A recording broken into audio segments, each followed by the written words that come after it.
The Wellington Curse has been reversed. The fourth quarter drought is broken. The All Blacks put on the feel-good performance of the season last night. Not perfect by any stretch, but very satisfying as they romped to a 33-13 victory over the Wallabies, who started like a house on fire. But what does this mean for the All Blacks looking ahead to a very daunting, or is that exciting, Northern Hemisphere tour? I'm going to break down the match, talk about who shone for the men in black, and what did some of the selection changes mean for the All Blacks going forward. Let's get to it, guys. What we saw this week was a backlash from Australia in the first 20 minutes, and I, for one, wasn't surprised. Australia threw everything, including the kitchen sink, at the All Blacks, and they were good enough to get across the line through Fraser McWright. I believe it was 7 minutes into the game. An ominous start from the men in gold. They looked transformed. Nothing like the weak start they had last week with that turnstile tackling. No. This was Australia playing to their potential, and it was good to see. So the All Blacks were really rocked in the first 10 minutes, and they needed to start staging a comeback, or you felt the gold momentum was just going to continue. The All Blacks were incurring penalty after penalty, ill discipline that came from pressure from the Wallabies, and really just being caught a little bit cold out there in Wellington. They started to get their act together. In the 15th minute, Wallace Sititi carved up the middle. He was able to get the ball away to ALB, who put the ball on a dime to a flying Sevu Reece. Absolutely outstanding from the All Blacks. Now, when you look at this stat board here, as you know, normally you're talking about possession, territory, scrums, lineouts, stuff like that. Occasionally, there are individual performances that are so excellent, you kind of have to highlight them as a major telling statistic in the game. And I got two here. One of them is Wallace Sititi carries, 19 in the game. Game high carries from any player, but it wasn't just that he was carrying the ball. No. He was using footwork that was remarkable for a man his size to get around Australian defenders. When that wasn't on, he would clatter into several Australian defenders and still dent the gain line. This guy is the find of the season for the All Blacks. Don't want to overhype him. He's 22 years old. There's going to be a stern examination coming against the likes of Ireland, France, teams that he hasn't played against before. He's not as familiar with that grinding Northern Hemisphere style. But when you see that a star is born, you've got to call it. And Wallace Sititi is a star.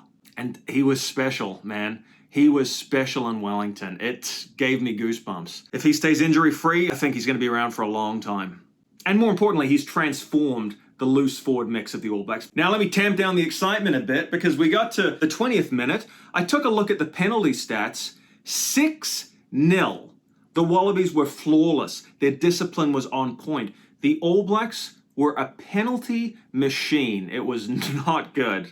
Not good. I mean, we will really be punished against an Ireland or a France playing like that with that sort of ill discipline. It was just the X factor. The Wallabies, mentally, they really had the edge in the first 20 minutes. Like, let's not sugarcoat it. They came out like men possessed, and they had the All Blacks under all kinds of pressure. The penalty count is a reflection of that. And I was just thinking, boy, it's lucky, really, the All Blacks are only down 5 points to 10, because with that kind of penalty count, it could have been a lot worse. Now, you know I talked about individual stats? Let's look at this one. Will Jordan run meters, 158. Again, game high. Wow, I'm speechless. In the 21st minute, Beauden Barrett took the ball to the line. He put off a flat pass to Will Jordan. Really nice pass, nothing particularly special. Jordan collects the ball, comes back inside, and performs a magic trick. Gets around, I guess, 5 defenders effortlessly. I went to Las Vegas with my girlfriend last year. We went and saw David Copperfield. We sat in the front row, and I had the same feeling, thinking, how is this magic trick being done? That's how I felt watching Will Jordan in this game. He made really difficult tasks look absolutely easy. The thing that shocks me with Will Jordan is you look at the replays and he's so impassive. He's so casual. His face barely flickers with any kind of emotion. He's just got time and space. And even though he plays a different position, he reminds me the most of Dan Carter in that regard of any of these All Black backs. Magic stuff from Will Jordan. And when people write their articles about the decline of the All Blacks aura, they don't have X Factor players anymore. Well, last night I saw 3 superstars out there. I saw Ardie Savea, I saw Beauden Barrett, I saw Will Jordan. These are top tier All Blacks. And if a guy like Wallace Sititi comes along and Cam Roigard blossoms, then we might have 5 of those X Factor players. So plenty of hope, guys. Now, even though the All Blacks' attack was lovely, what was even better was their defense. In the 25th minute, they just put up the proverbial black brick wall. The Wallabies were totally shut out, and I was thinking, this is more like it. This is good stuff from the men in black. And it wasn't even that kind of scramble defense that they've always been so good at because their players are so mobile. It was just this immovable fortress. And you could see the Wallabies cogs turning, just running out of ideas. And what it was that the All Blacks were winning the physical contacts. They were winning the collisions in a way that they haven't won as emphatically throughout the Rugby Championship, indeed throughout this whole year. And it was a lovely sight when huge, hulking Taniela Tupou got bundled into touch. It just felt like a win for the All Blacks. For me, that was kind of a turning point. No points were scored or anything like that, but it was kind of a turning point in minute 25 when the All Blacks erected that defensive brick wall and just shut the Aussies down. That was hot. But, they're Aussies, you can't put them away, and Tom Wright kept sparking something. He broke the line on a few occasions. At one point, he ripped the All Blacks wide open, but he just couldn't get his last pass away. And I think, if you look at these stats here, clean line breaks. Wallabies had 4, All Blacks had 9. Well, you go to the tries 5-1. What does that tell you? They both created opportunities. All Blacks created more, but the All Blacks also finished more. The Wallabies set up a lot of chances, and that is the hope you should take from this as an Australian fan. They set up a lot of chances. It was just clinical finishing. It was last pass kind of stuff that let the Australians down. If they can get those passes to stick, they're going to be a different team. And not just that, their scrum looked really good. In fact, in the 32nd minute, this kind of sucked. The Wallabies wheeled the All Blacks scrum and they got a penalty from it. And I'm like, damn, that's straight out of the Mike Cron playbook. Like, golf clap. That was good. I think ultimately, if you look at the scrums, All Blacks won 100% on their own feed. The Aussies got 86%. So you could say the All Blacks edged them, but really a decent scrum performance for a second week in a row from the Aussies. That's a foundation that they can work with too. I'm seeing big improvement in that area from Australia. And the Wallabies kind of started running hot, after minute 30. And look, what it was this week compared to last week is they really didn't kick as much. Australia almost came in with kind of like a kamikaze attitude, like, all right, look, we lost the Bledisloe. That's gone. We're rank underdogs in Wellington based on historical form. That's clear. We need to run the ball. So the Wallabies were running the ball from their own 22. Hell, they were running the ball from right on their try line at times. And they did stun the All Blacks occasionally. You almost felt like the All Blacks were thinking, all right, well, surely they're going to exit here. They're going to kick long. Nope, ball in hand. And that created a lot of headaches for the All Blacks defense. And not only that, it created discipline issues for the All Blacks. I think it was just that relentless attack from Australia created so much pressure. And, the bloody All Blacks, in the 35th minute, I made a note here, they had 3 infringements in a row. So make no mistake, the Wallabies had the All Blacks under pressure in the first half, big time. The Aussies went for the 3, which was a little bit telling. They felt like perhaps they couldn't get through the All Black defense. The All Blacks didn't have that attitude. When it came to the 39th minute, they got a penalty and they went for it. They didn't take the 3. They went for the kick to touch. Let's try and do a classic All Black try on the stroke of halftime. We haven't been able to do that in weeks. And as an All Black fan, this was kind of the first time all year where I've went, oh, thank God! That's the All Blacks. They scored on the stroke of halftime, just like they've done in the past. Their courage paid off. And look, it got a little bit messy, but it was just basically improvisational backline brilliance. And it led to a Caleb Clark try just as the hooter went. So very good to see the All Blacks strike at halftime. Technically, they did last week, but it was ruled back for questionable knock on. But this week they nailed it. Look, I don't want to say that this whole game was vintage All Blacks. That would be misleading. It wasn't. But in patches, it was vintage All Blacks. So the All Blacks went into the sheds 19-13 up at halftime. Not a huge lead, but we know the Kiwis are pretty hard to pull back if they get a lead in New Zealand. If you look statistically, if they're leading at halftime, that can be insurmountable for a lot of teams. So that was good to see.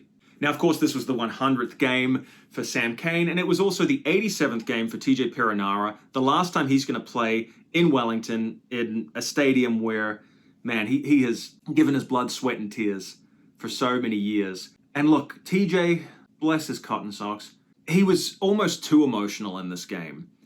Yeah, he was adrenalized and had some amazing scrambling D. He was quick to the rucks, but there were just also some moments where he got overexcited, got isolated, and got stripped. And then, look, he just had a shocker. The All Blacks got a penalty. He went for a tap and go, except he knocked it on.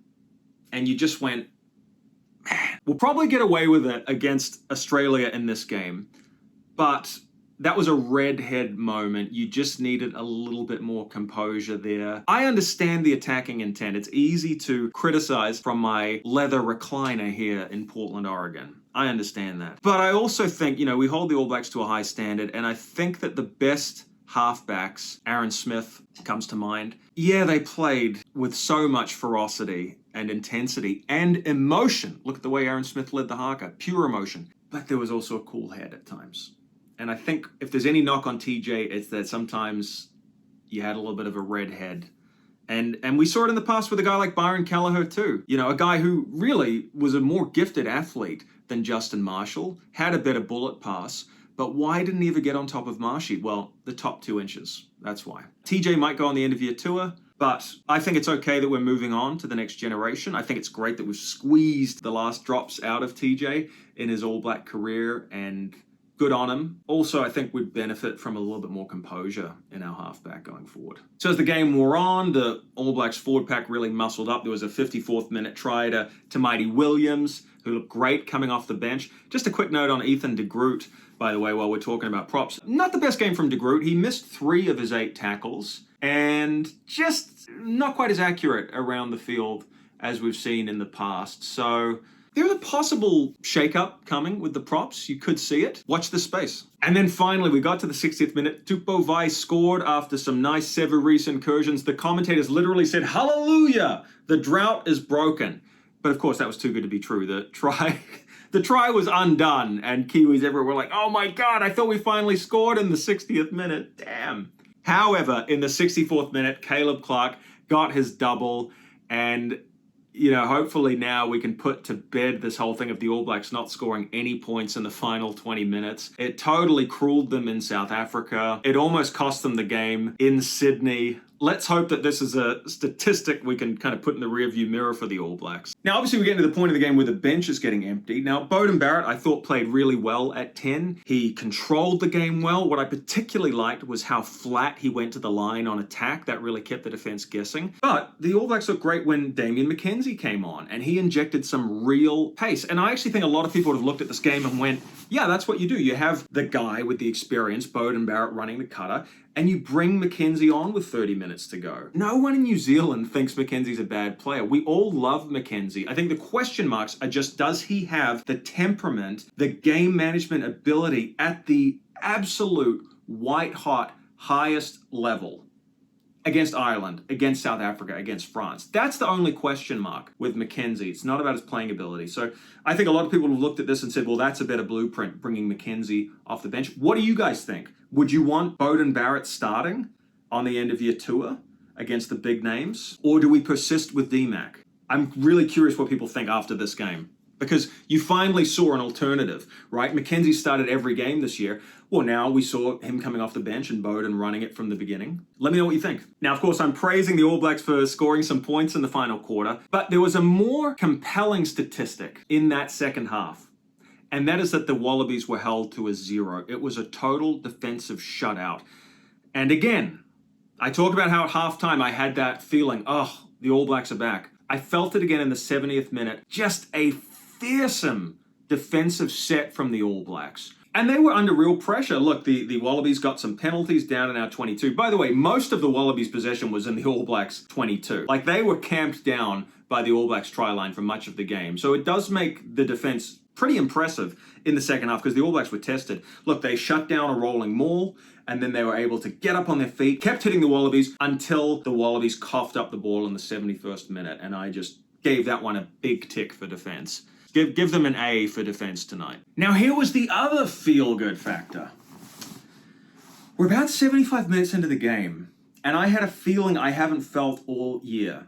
there's a bit of fear factor in this team right now. I'm looking at the All Blacks defenders lining up and I'm thinking, boy, these guys look a little bit different. This is a bit physically imposing. This is some mongrel. So I made some notes. Who are these players that I'm looking at here? Well, we had Facilio Tosi, who was a turnover merchant, by the way. We had Luke Jacobson. We had Patrick Tuipulotu. We had Scott Barrett, who was in very good form. We had Tamaiti Williams, and we had Asafo Amua. And I'm looking at these boys who are not the usual lineup for the All Blacks, and I felt there's the physical edge. There's the physical edge that we're looking for. Some of these players are still a bit raw, but it was a little bit of a vision of the future.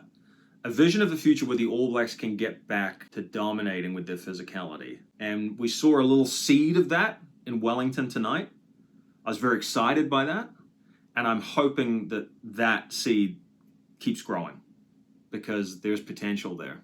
I loved that little glimpse, that feeling it gave me. Yeah, that was promising. In terms of other players coming off the bench, David Havili came on, and I actually thought about you guys in the comments roasting Havili that I see. He just threw an absolute shocker in his first touch. But you know what? I went, okay, listen, the guy hasn't played for the All Blacks in so long. He's a little bit cold. And I've critiqued Havili's physicality. Let's give him his due. He was used in exit play several times as the crash ball runner at 12. He carted the ball up. He took it into traffic. He made yards. He set a good platform. Hats off to Havili. He did what he needed to do. I don't think he's going to be forcing his way into the starting team anytime soon. But he had a role to play last night, and he played it. We also got a yellow card in the final quarter, which at this point I almost feel is like obligatory for the All Blacks. You're just waiting for the yellow card. Caleb Clark was a little bit hard done by. He basically got offside in a ruck, picked the ball up when it squirted out, threw it back to his player. Look, it wasn't really damaging. There's about 5 minutes to go. But yeah, I mean, Caleb Clark has gotten a couple of yellows in the Rugby Championship. Not ideal, but kind of a minor blemish on the game. And, you know, possibly a 50-50 call. Definitely he was offside, don't get me wrong. But it could have been a penalty, could have been a yellow. It is what it is. So a final score of 33-13. And what I wrote down in my notes, the mongrel is back. That's what I took from this game. The physical edge was there. We won the physical collisions. Will it be enough to achieve dominance in the Northern Hemisphere against the UK and European heavyweights? I'm not sure. I'm not sure. Listen, guys, I'm not just a mindless cheerleader for the All Blacks. I try to keep it real with you guys. I'm not sure our development is going to be far enough along for this end-of-year tour. There's 5 games in total. Japan, England, Ireland, France, Italy. I think if we get 3 wins, we can be reasonably happy. I think if we get 4 wins, we should be extremely happy because the fruit will really grow in 2025 and 2026. I'm seeing some clear indicators of progress in the physical side of the game. It just might be a bridge too soon to knock off Ireland and France, you know, in back-to-back weekends at home this year. But never say never in Test rugby. One other good piece of news from an All Black perspective is that Lester Fainga'anuku is coming back from his stint overseas. Really good news for the All Blacks. If you bring back Shannon Frizzell, if you ultimately get back Richie Mo'unga, we're getting some pretty important chess pieces back for the next World Cup. All right, guys, hope you enjoyed that analysis. Let me know how you're feeling about the end of year tour coming up for the All Blacks. I'll catch you guys for another one real soon. Take it easy. Bye for now.